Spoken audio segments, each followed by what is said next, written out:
Hi everybody, this is Jason with Cemetery Road, and I'm taking this time during this dark and stormy day to talk to you about something that I've noticed in ghost hunting when I am doing paranormal investigation. These are my thoughts. These don't apply to every location. It doesn't apply to every investigation. This is just my personal experience and some of the things I watch out for when doing paranormal investigations. Now, a lot of what I'm talking about specifically has to do with what I refer to as pay-to-play investigation locations. These are sites that are owned by somebody who requires payment for somebody to go in and investigate there. And in some cases, that payment is with money and with the ability to own and market the footage that the investigator captures.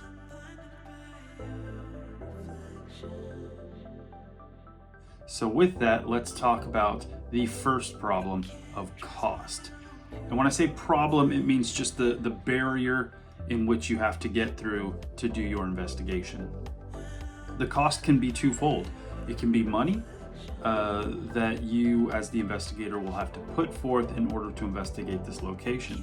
Now, I have gone to many locations where the cost is very reasonable. You are going into someone's personal property, which they have to maintain structurally, they have to maintain with insurance, they have to take on the full responsibility if you get hurt or if something breaks there, they have to protect themselves. So asking someone to pay monetarily is totally understandable. And a lot of these places that I investigate, the monetary compensation that is requested is totally fair. But some places, that monetary request is quite high. And it has a lot to do with how infamous the location is. The more popular the location, the more they will charge. Also, the cost could mean the ownership of the footage, the ownership of the proof that you may capture during the course of your investigation. A lot of these places will have you sign something that says whatever you find, whatever you discover, whatever you capture, any footage that you get while you're there, all the audio recordings will be the property of that location. That's something you have to consider when investigating these places. If you find something, if you capture something that you think could be super important, there's a good chance that you will not own that footage, that you will not be able to monetarily recoup from utilizing that footage in a commercial way. That cost is very important if the reason you are investigating is to make money on the internet or make money selling a film in some form or fashion. So keep that in mind when going to these types of locations.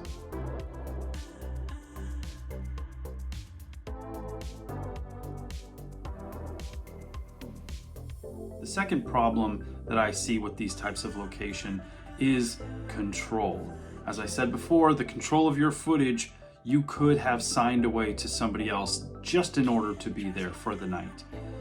But also the control over the location. You basically have none. You are at a person's private property. They have given you access to it because they have charged you money or something has switched hands so that you could be there. Now, the control you don't have is of the outside world around that location. If it's next to a busy road, if it's near an airport, if the owners want to be there on site while you investigate, you have no control over that. You have no control over the layout. You have no control over turning off large pieces of kitchen equipment that are making noises. You are really just there at the mercy of the location itself, which could be a good thing. It could help you in terms of if you know of sound that people report hearing at that location. Having the natural tone of that location just there with no ability to control whether or not you can take that tone away or manipulate it in some way, you could find out that noise that people report on is in fact the refrigerator that every couple of hours makes a loud ticking noise. But again, the control you have over that location is very, very limited and almost just not present. Just because it is not your property, it is not your location, you are at the mercy of the location itself and the owners and how they keep that location.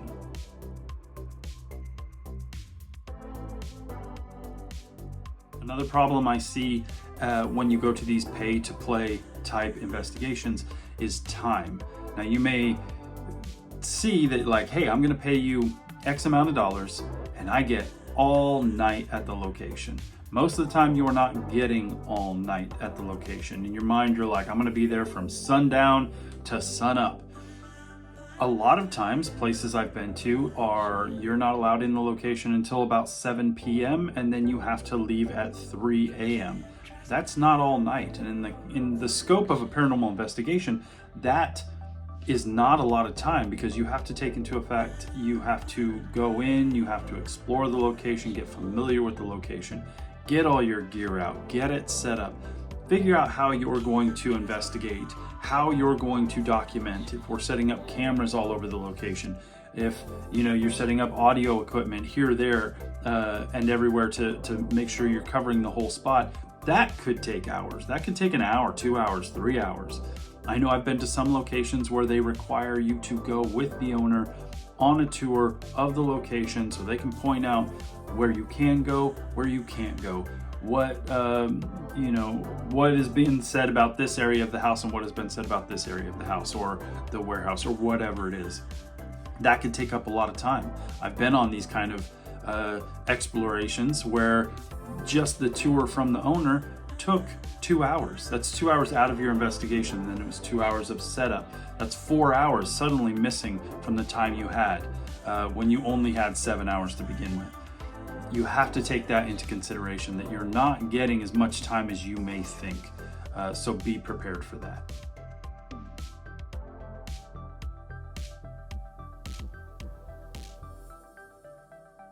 Ever since starting paranormal investigations, one of the things I try to do is not to go in with a ton of information about the location itself, so that I am not swayed by stories that have been told in the past.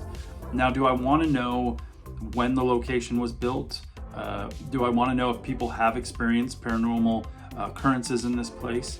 Yeah, totally, of course. Do I want to hear about every single paranormal happening that has happened for other teams, for people who have lived there, for people who have worked there? No, not really. You may think, well, why wouldn't you? Because then you could look out for that specific thing. If I'm sitting there the whole night looking out for that specific thing, I may be missing other things that are happening.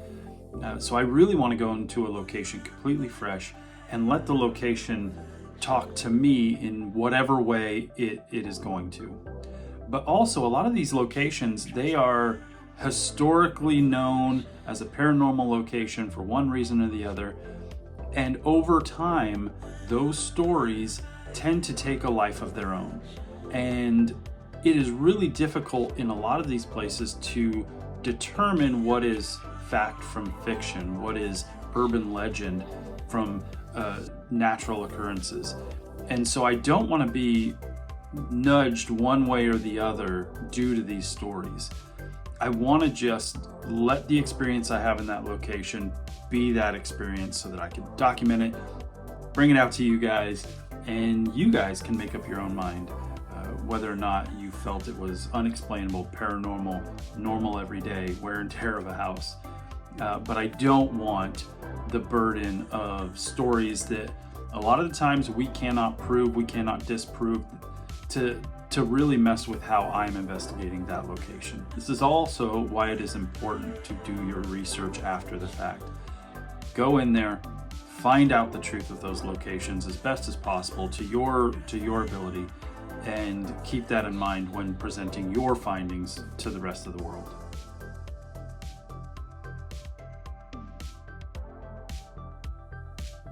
And that brings me to a big thing I see a lot, especially in terms of the people who are investigating for YouTube or to create a movie and or documentary that they're going to present to however they want to distribute it to the world.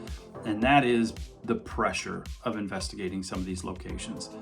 As I said, some of these locations are very infamous in the world of paranormal investigation because they have a long history of stories about ghosts, about poltergeists, about things that go bump in the night.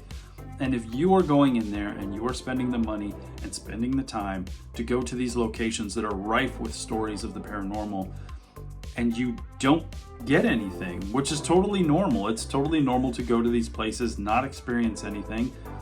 Go to these places multiple times and not experience anything. You cannot control that aspect of these locations.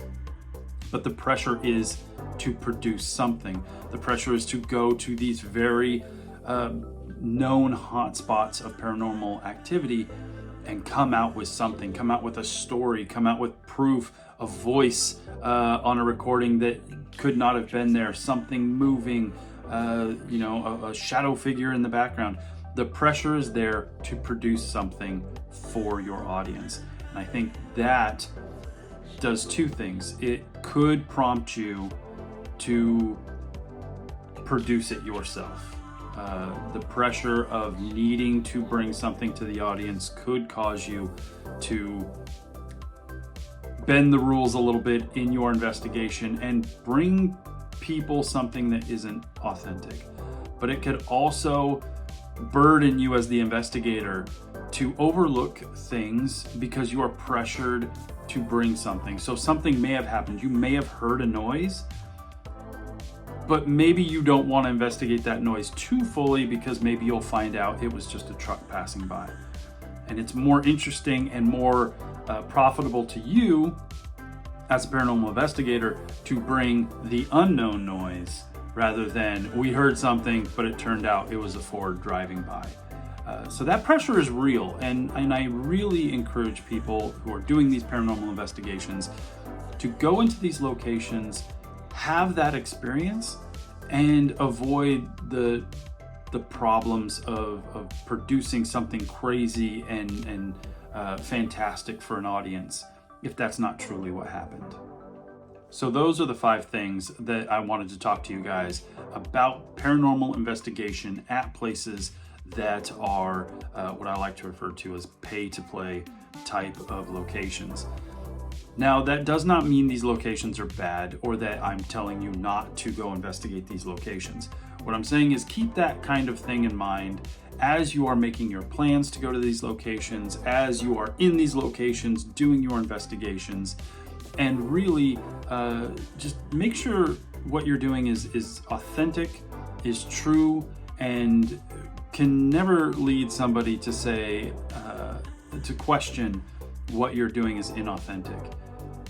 That's not our job, guys. Our job is to go to these locations, see what happens, and report back, even if that is nothing, if nothing happens. If nothing happens, what you got was a really fun experience that you can go and say, hey man, I spent the night at this crazy famous haunted house, or I spent an evening going down the dark pathways of an abandoned insane asylum, and isn't that cool? To me, it's cool enough. That experience, those experiences that I get to have are enough. If something crazy happens, if I happen to see something that I cannot explain, that sends that chill up my spine, that's just a bonus. Now, remember, doesn't matter where you're going, be it a haunted house that you paid a few $100s to sleep in, be it a creepy insane asylum, be it wandering amongst the stones at your favorite local cemetery. As always, be respectful, be safe, and I'll see you on the next one.